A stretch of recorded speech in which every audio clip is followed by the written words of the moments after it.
Nous sommes à Gourberg, ville départ de cette troisième étape. Les coureurs devront parcourir 145 km 700 pour rallier le Gosier. L'essentiel en images.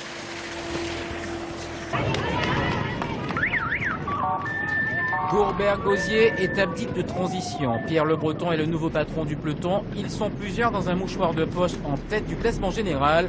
La course reste ouverte, ce qui promet du beau spectacle sur la route du Tour. Illustration au kilomètre 31, d'escarmouche en escarmouche, un imposant groupe se forme à l'avant.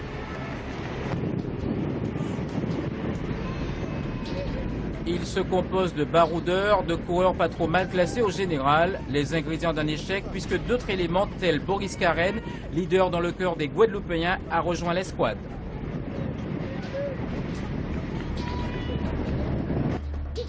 Le peloton maillot jaune, avec l'aide des autres leaders, joue du braquet pour colmater cette brèche. La jonction s'opère au kilomètre 92, juste après le dernier sprint intermédiaire.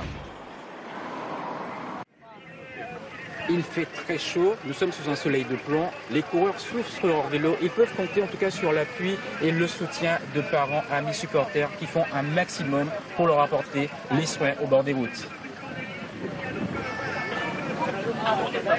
Vous allez soigner qui là, monsieur? Mon petit-fils Galas et Gary. Et là, vous allez lui emmener quoi là? Il y a... limonade, de l'eau. C'est suffisant, c'est ce qu'il aime, c'est ce qu'il vous a demandé? C'est-à-dire qu'il ne boit pas beaucoup, alors qu'on a déjà donné. On essaie de restituer toutefois il a besoin. On le donne.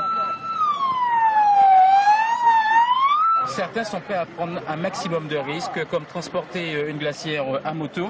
Alors on va voir tout de suite avec vous.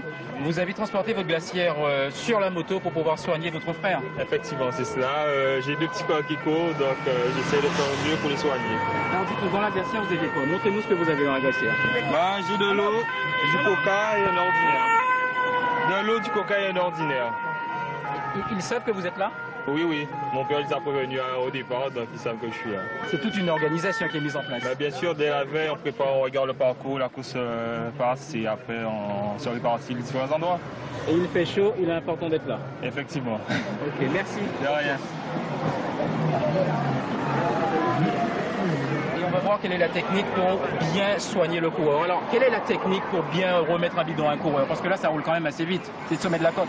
Ouais, après la côte, ça descend vite, mais il faut essayer de regarder, repérer son coureur et courir avec, vite fait. Et ça passe. On est habitué, les coureurs aussi, ils savent comment se placer pour. Mais ils savent en tout cas que vous êtes là. Oui, oui, ils savent ça, avant le départ. Ouais. Alors dites-nous, qu'est-ce que vous allez leur donner? Et vous étiez où avant? Ben avant j'étais au moule et je vais donner de l'eau et des fruits frais, parce que mes coureurs ils aiment ça.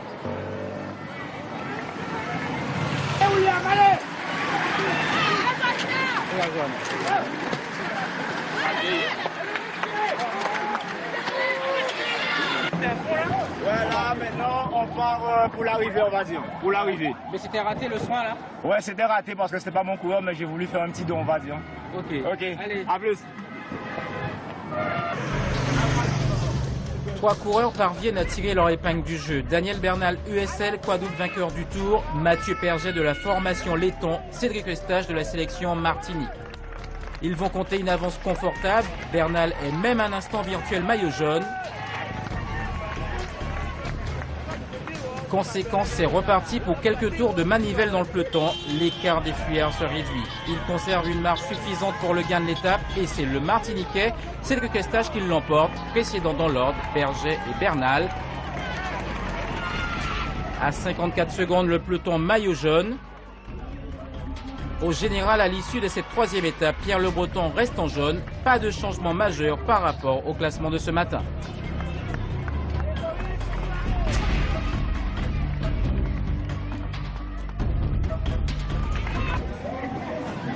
C'est terminé pour le Gosier, l'étape dite de transition. Les coureurs ont offert du beau spectacle. Nous, on se retrouve demain, toujours sur France O, même heure, même équipe. Salut!